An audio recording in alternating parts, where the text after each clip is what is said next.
Hi, I'm Sarah Beth Berman. Hi, I'm Jeff Levine, and this is Adele Haya Levine. And I'm a Jew too. Here I am here. Oh, here I am. Hey everyone, my name is Stefan.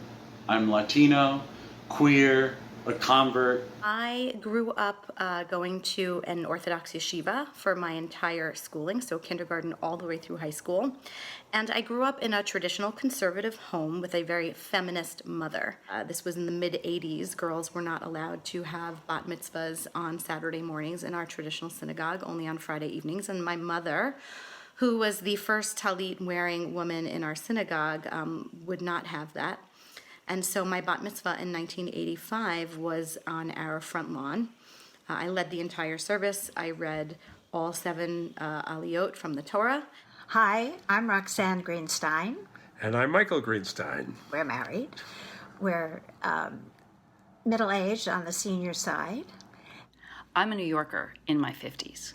My mother didn't know about her Jewish heritage when she was growing up until she was about 14, 15, and that's when I also found out about mine. I'm a white, Ashka normative, feminist, also with a lot of blind spots that I am constantly working to remove. I grew up conservative Jewish in Brooklyn. I made a film about Hasidic and Orthodox LGBT people and became much more observant, kind of a part-time Orthodox Jew, and now I define myself as post-denominational.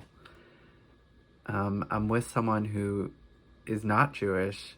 I live in Brooklyn. I am a rabbi finishing up a 2-year fellowship at Lab Shul. I'm patrilineal. I'm queer. I'm Renee Shiro O'Leary. I'm a member of the board at Lab Shul. I am intermarried. I'm a Jew who is also an atheist. I don't believe in God. But the fact that I don't believe in God does not mean that I am not Jewish. And our family attended an Orthodox synagogue. My father was a kosher butcher. My great-grandfather was an Orthodox rabbi. I am a Jew of choice, and I tried to convert, and I was turned away by the rabbi. And it took me years of study and self-confidence and looking into my own psyche and soul to attempt the process again. And this time, when I was turned away those 3 times, I stayed. I'm Black and queer. I had rejected the notion of going to any sort of organized congregation for high holiday services because it all felt very repressive. Somebody who was born in Israel, someone who is a single man who's had relationships with significant others who are not Jewish, someone who was pro-Israel but critical of its policies, someone who's really thinking, what does diversity mean? I wanted to have a place where I can be 100% who I am in a Jewish context. I am a consultant, Jewish educator, an advocate, an activist, and a longtime Lab Shul member. I am a Jew from the Midwest, a matrilineal Jew whose father converted to Judaism. The interesting thing about being a Jew in the Midwest is that it gives you lots of practice for coming out. By the time I was actually coming out as a queer person, I had been coming out as a Jew my whole life. And so for me, there's also a huge connection between my Jewish identity and my queer identity. I'm a conservative movement rabbi. I'm gay. I still don't know what I am on that regard. I was raised Catholic, many different influences. Let's not try to pin me down. We are Lori Roth Gale and Brian Gale, a married couple in our 50s with grown children in a blended family. We were barely affiliated until we found Lab Shul. And I'm a patrilineal Jew, or as I called it growing up, half and half Christian, half Jewish. Tell a story of a time at Lab Shul when you felt seen and welcome.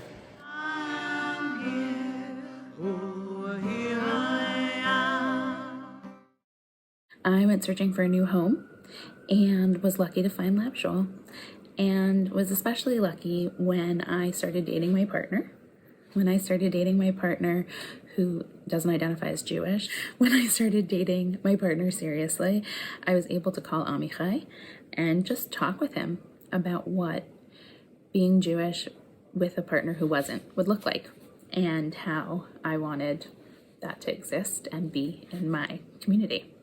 And I knew that bringing him to Lab Shul social functions or Lab Shul prayers, if I could convince him, would be completely welcome. I've always felt welcome by people of all ages when I'm chatting with them one-on-one or one-on-two or three, before the services or after the services, and also sitting with people of all ages, including many young people, during the Friday night Shabbat dinners.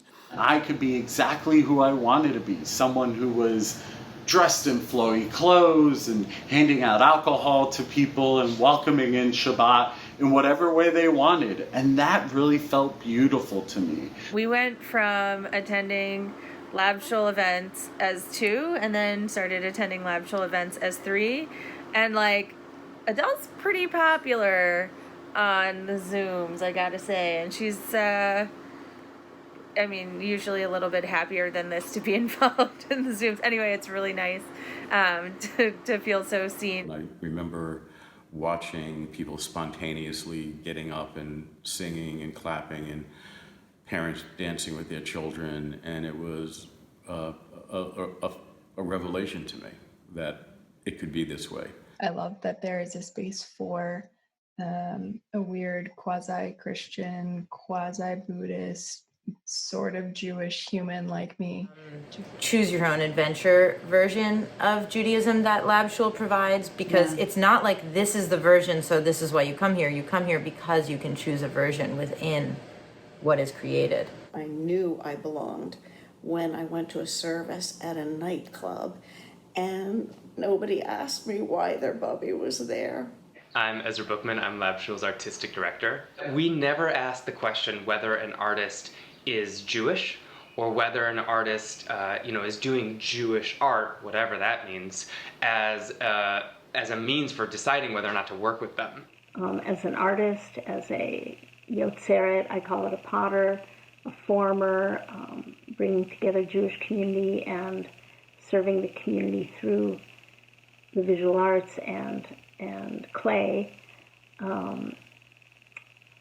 Lab Shul has been 100% there for me. And Lab Shul enables me to grow and to ask questions, and to ask questions from trusted colleagues, my team, and to be in conversation with the community about issues that matter. Jews like you, what does that mean? 2 dykes?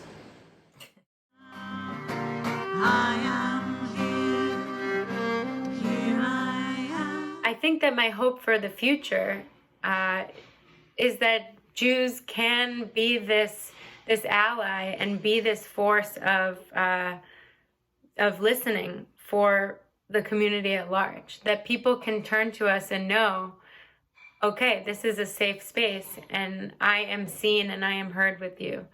And if you're Jewish, if you're not Jewish, it doesn't really matter. The everybody friendliness of Lab Shul is imperative for me. Everyone should feel welcome. LGBT people, people of all sorts of family units, people who choose not to have children, multiracial community, Jews of color,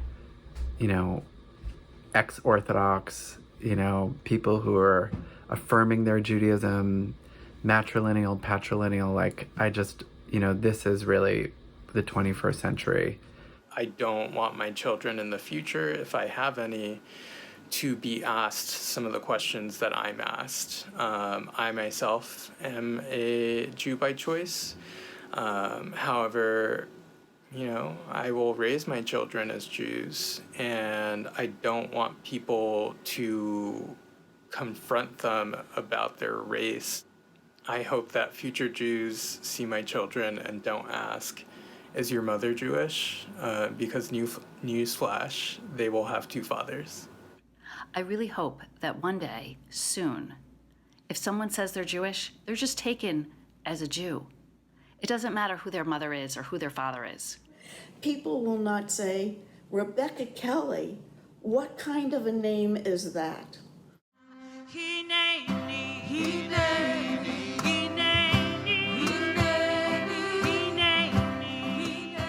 This openness and the idea of welcoming and valuing diversity is how to continue to create Jewish spaces. Our culture, our heritage, our ancestry, our liturgy has so much to teach us about being human, about being good to one another, and about, you know, who we want to be and show up in the world, regardless of like whether you keep kosher or whether you keep Shabbat, or like, you know, about like the mitzvot that you're supposed to keep, or God's going to punish you or something like that. So I'm so grateful that I had the foundation that I had, and also grateful for being a part of this community. And just understanding the complexity of relationships and identity in the 21st century. As we understand more and more that white Jews and Ashko-normativity has taken up a lot of space in the Jewish world, how we as Lab Shul and how American Jewry in general can make sure that we are aware of all of the different faces and voices and cultures and backgrounds that are Jewish. We now have more work to do on how to make Lab Shul a place that is truly multiracial, that is of all ages with equal access, that is now both in person and digital in equal measure, and most importantly, a place with a divine spirit that is within every single being on this planet, is honored, is welcoming, and is celebrated. My name is Melissa, and I'm a Jew too. I am a Jew too. And I'm a Jew too. And I'm a Jew too. I'm a Jew too. I am a Jew too. I'm a Jew too. My name's Naomi Les, and I'm a Jew too. Hi, I'm Barry Pincus, and I'm a Jew too. I'm Janie. I'm a Jew too. And I'm a Jew too. My name is Greta Rosenstock, and I am a Jew too. My name is Allie Levin, and my pronouns are she and her, and I am a Jew too. We're Jews too. And I'm a Jew too. My name is Melissa Shaw, and I'm a Jew too. I'm a Jew too. I'm a Jew too. I'm Amichai Levi, and I am a Jew too. I'm Louis Burgos, and I'm a Jew too. My name is Joan Beard, and I'm a Jew too. Jew too! I'm a Jew too. Jew too! Jewing it too! Jew like you.